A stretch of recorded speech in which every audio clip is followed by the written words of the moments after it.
मुख्यमंत्री माझी लाडकी बहीण योजनेतील लाभार्थी महिलांना जानेवारीनंतर लाभ मिळालेला नाही।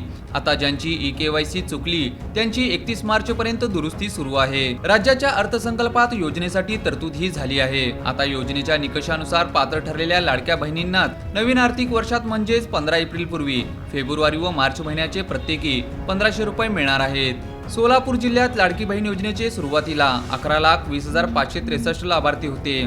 त्यानंतर निकषानुसार लाभार्थींची पडताळणी झाली। त्यात केंद्र व राज्याच्या वैयक्तिक लाभाच्या योजनांचे लाभार्थी, पुरुष लाभार्थी, एकाच कुटुंबातील 2 पेक्षा जास्त लाभार्थी, कुटुंबात 4 चाकी वाहने असलेल्या महिला, 21 वर्षाखालील व 65 वर्षावरील महिलांना अपात्र ठरवण्यात आले होते। शेवटचा टप्पा म्हणून सर्वच महिला लाभार्थींना ई-केवायसी करण्याचे बंधन घालण्यात आले। योजनेच्या निकषानुसार सोलापूर शहर जिल्ह्यातील 3 लाख महिला लाभासाठी अपात्र ठरल्या आहेत। आता ई-केवायसी वरून ज्या महिला लाभार्थींच्या कुटुंबाचे वार्षिक उत्पन्न 2.5 लाखांपेक्षा जास्त आहे त्यांची ही नावे वगळण्यात येणार आहेत। त्यात सोलापूर जिल्ह्यातील अंदाजे 1.5 लाखाहून अधिक महिला अपात्र ठरतील असे सूत्रांकडून सांगण्यात आले आहे।